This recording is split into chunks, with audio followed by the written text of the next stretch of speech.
ഈ കഴിഞ്ഞ കുറേ നാളുകളായി നമ്മൾ ചർച്ച ചെയ്യപ്പെടുന്ന നമ്മുടെ ഇടയിൽ കേൾക്കുന്ന ചില പ്രധാനപ്പെട്ട വിഷയങ്ങളുണ്ട്. ഒന്ന് ഓൺലൈൻ തട്ടിപ്പ്, മറ്റൊന്ന് ഈ വിദേശത്തൊക്കെ ജോലി വാഗ്ദാനം ചെയ്തുകൊണ്ട് ആളുകളെ കൊണ്ടുപോകുന്ന മനുഷ്യക്കടത്തടക്കമുള്ള വിഷയങ്ങൾ. അവയവക്കടത്തിലടക്കം നമ്മൾ കണ്ടതാണ് അത്തരത്തിലുള്ള നടപടികളൊക്കെ ഉണ്ടായത്. അപ്പോൾ ഇത്തരത്തിൽ വാർത്തകൾ കഴിഞ്ഞ കുറേ നാളുകളായി കൂടുതൽ കേൾക്കുന്നുണ്ട്. അതുപോലെ ഇതാ ലാവോസിൽ ജോലി വാഗ്ദാനം ചെയ്ത് മനുഷ്യക്കടത്ത് നടത്തിയതായ ഒരു വാർത്തയാണ് നമ്മുടെ മുൻപിലേക്ക് വന്നത്. മനുഷ്യക്കടത്തിന് ഇരയായി കൂടുതൽ മലയാളികൾ ലാവോസിൽ കുടുങ്ങിയതായി വിവരം. ലാവോസിലെ ചൈനീസ് കമ്പനിയിൽ ഡാറ്റ എൻട്രി ഓപ്പറേറ്റർ ഉൾപ്പെടെയുള്ള ജോലി വാഗ്ദാനം ചെയ്താണ് മലയാളികൾ ഉൾപ്പെടെ നിരവധി പേരെ എത്തിച്ചത്. എന്നാൽ ഓൺലൈൻ തട്ടിപ്പ് ജോലിക്ക് വേണ്ടിയാണ് തങ്ങളെ ലാവോസിൽ എത്തിച്ചതെന്ന് രക്ഷപ്പെട്ടെത്തിയവർ പോലീസിന് മൊഴി നൽകിയിരിക്കുകയാണ്. ഉമേഷ് കൊച്ചിയിൽ നിന്ന് നമ്മളോടൊപ്പം ചേരുകയാണ് ഈ വാർത്തയുടെ വിവരങ്ങളുമായി. നമുക്ക് നോക്കാം എങ്ങനെയാണ് ഈ തട്ടിപ്പ് സംഘത്തിന്റെ പ്രവർത്തനം, എന്താണ് സംഭവിച്ചതെന്ന്.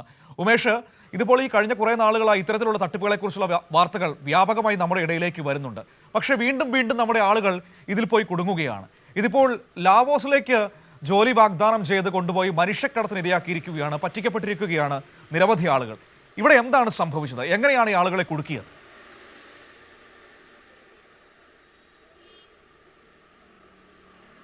മനു, ഇത് ഈ കൊച്ചിയിലെ തോപ്പുംപടി സ്വദേശിയുടെ പരാതിയെ തുടർന്നാണ് ഈ ഒരു തട്ടിപ്പ് വിവരം പുറം ലോകം അറിയുന്നത് എന്ന് വേണമെങ്കിൽ പറയാം. തോപ്പുംപടി സ്വദേശി ഷുഹൈബ് എന്ന് പറയുന്ന ഒരാളാണ്, ഷുഹൈബ് ഹസൻ എന്ന് പറയുന്ന ആളാണ് ഇതുമായി ബന്ധപ്പെട്ട് പോലീസിൽ പരാതി നൽകുന്നത്. ഇയാളുടെ പരാതി അനുസരിച്ച് താൻ ഉൾപ്പെടെ നിരവധി പേരെ ലാവോസ് എന്ന് പറയുന്ന രാജ്യത്ത് ഒരു ചൈനീസ് കമ്പനിയിൽ ഇൻവെസ്റ്റ്മെൻറ്റ് സ്കീമിലും അതുപോലെ ഡാറ്റ എൻട്രി ഓപ്പറേറ്റർ പോസ്റ്റിലുമൊക്കെ ജോലി തരപ്പെടുത്തി തരാം എന്ന് പറഞ്ഞ് ഇവിടെയുള്ളൊരു ഏജൻറ്റ് അയാൾ പണം വാങ്ങുകയും അവിടെ എത്തിക്കുകയും ചെയ്തു.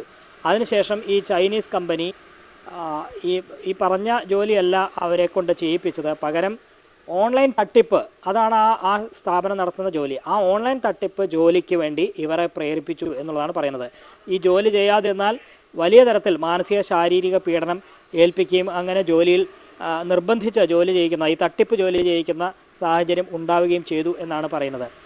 ഇത് ഇങ്ങനെ ഒന്നോ രണ്ടോ പേരല്ല, നിരവധി പേർ ഇത്തരത്തിൽ മലയാളികൾക്കല്ലാതെ മറ്റ് ഈ കേരളത്തിന് പുറത്തുള്ള മറ്റ് സംസ്ഥാനങ്ങളിലടക്കം ഇത്തരത്തിൽ തട്ടിപ്പിനിരയായിട്ടുണ്ട് എന്ന് ഈ ഷുഹൈബ് നൽകിയ പരാതിയിൽ പറയുന്നുണ്ട്. ഈ പരാതിയുടെ അടിസ്ഥാനത്തിൽ തോപ്പുംപടി പോലീസാണ് ഈ കേസ് രജിസ്റ്റർ ചെയ്ത് അന്വേഷിച്ചത്. അതിൻ്റെ അടിസ്ഥാനത്തിൽ 2 പേരെ ഇതിനകം പിടികൂടാൻ കഴിഞ്ഞിട്ടുമുണ്ട്. ഇതിലൊരാൾ അഫ്സർ എന്ന് പറയുന്ന ആളാണ്, അഫ്സർ അഷ്റഫ്, ഒപ്പം ബാദുഷ. ഈ 2 പേരാണ് ഈ തട്ടിപ്പ് നടത്തിയത് എന്നാണ് പറയുന്നത്. ഈ തട്ടിപ്പിലെ പ്രധാനപ്പെട്ട 2 പേരാണ് ഇവർ മാത്രമല്ല, ഇനിയും ഇവരുടെ കൂട്ടത്തിൽ നിരവധി പേരുണ്ട്. ഇവർ ഈ പറയുന്ന പരാതിക്കാരിൽ നിന്ന് 50,000 രൂപയാണ് വാങ്ങിയത് എന്നാണ് പറയുന്നത്. 50,000 രൂപ വാങ്ങി നേരെ ലാവോസിലേക്ക് കടത്തുന്നു. അവിടെ വെച്ച് 4 ലക്ഷം രൂപയ്ക്ക് ഇവരെ ഈ ചൈനീസ് കമ്പനിക്ക് വിൽക്കുന്നു എന്നാണ് പറയുന്നത്. അങ്ങനെയാണ് ഈ പരാതിയിലും പറയുന്നത്. പോലീസ് കണ്ടെത്തിയതും അങ്ങനെയാണ്. 4 ലക്ഷം രൂപയ്ക്ക് കമ്പനിക്ക് വിൽക്കുകയാണ്. അങ്ങനെ വിറ്റതിന് ശേഷമാണ് ഇത്തരത്തിൽ ഇവരെ കൊണ്ട് ഈ ജോലി ചെയ്യാൻ പ്രേരിപ്പിക്കുകയും മറ്റുമൊക്കെ ചെയ്യുന്നത്. ഇത് തട്ടിപ്പാണ് എന്ന് മനസ്സിലായതിനെ തുടർന്ന് ഇവിടെ ജോലിക്കെത്തിയ എല്ലാവരും തന്നെ ഒന്നിച്ച് പ്രതിഷേധിച്ച് ജോലി ചെയ്യാനൊരു സാഹചര്യം വന്നപ്പോഴാണ് എംബസി ഇടപെടുകയും അങ്ങനെ അവർക്ക് നാട്ടിലേക്ക് എത്താൻ അവസരം ഒരുങ്ങുകയും ചെയ്തത്. അങ്ങനെ ഇതിൽ ഈ പരാതിക്കാരനെ കൂടാതെ മറ്റ് 3-4 പേര് കൂടി ഇത്തരത്തിൽ രക്ഷപ്പെട്ട് നാട്ടിലെത്തിയിട്ടുണ്ട്. അവരൊക്കെ പോലീസിന് മൊഴി നൽകുകയും ചെയ്തിട്ടുണ്ട്.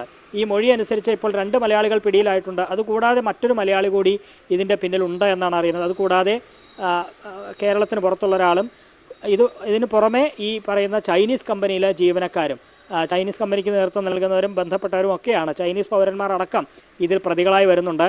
അവർക്കെതിരെ നിയമ നടപടി സ്വീകരിക്കണമെങ്കിൽ സങ്കീർണമാണ് കാര്യങ്ങൾ. വിദേശകാര്യ മന്ത്രാലയത്തിൻ്റെയൊക്കെ അനുമതിയും ആ തരത്തിൽ കേന്ദ്ര സർക്കാരിൻ്റെ അനുമതിയൊക്കെ വേണം. പക്ഷേ ഇത് സമഗ്രമായി അന്വേഷിക്കാൻ പോലീസ് തീരുമാനിച്ചിട്ടുണ്ട്. കാരണം ഏതാണ്ട് 100ഓളം പേർ ലാവോസിൽ ഇത്തരത്തിൽ കുടുങ്ങിക്കിടക്കുന്നുണ്ട് എന്നുള്ള സൂചനയാണ് ഇപ്പോൾ ഈ പരാതിക്കാർ നൽകുന്നത്. അവിടെ നിന്ന് രക്ഷപ്പെട്ടെത്തിയവരൊക്കെ നൽകുന്നത് അങ്ങനെയാണ്. അത് ഗൗരവമാണ്. ഇത്രയും പേർ അവിടെ കുടുങ്ങിക്കിടക്കുന്നുണ്ടെങ്കിൽ അവരെ എത്രയും പെട്ടെന്ന് നാട്ടിലേക്ക് എത്തിക്കണം. ബന്ധപ്പെട്ട ആരാണ് തട്ടിപ്പ് നടത്തി അവർക്കെതിരെ കർശനമായ നടപടി സ്വീകരിക്കണം. അതിനുള്ള പാതയിലാണ് പോലീസ്. ഇതിനകം തന്നെ 2 പേരെ അറസ്റ്റ് ചെയ്തിട്ടുണ്ട്. ബാക്കി പേർക്ക് കൂടിയുള്ള അന്വേഷണം പോലീസ് ഊർജിതമാക്കുകയും ചെയ്തിട്ടുണ്ട്. മനു, ശരി, ഓക്കെ ഉമേഷ്, താങ്ക് യു. ഉമേഷാണ് വിവരങ്ങൾ കൊച്ചിയിൽ നിന്ന് നമുക്ക് നൽകിയത്. ഇത്തരത്തിലുള്ള തട്ടിപ്പുകൾ ധാരാളമായി നടക്കുന്നു എന്നത് ആശങ്കപ്പെടുത്തുന്നതാണ്. വളരെ ശ്രദ്ധിച്ചും കരുതിയും വേണം ഈ വിദേശത്ത് ജോലിയടക്കം വാഗ്ദാനം ചെയ്തുകൊണ്ട് വരുമ്പോൾ നമ്മൾ ഇടപെടാൻ എന്നതാണ് ഇതിൽ നിന്നൊക്കെ നമ്മൾ മനസ്സിലാക്കേണ്ടത്.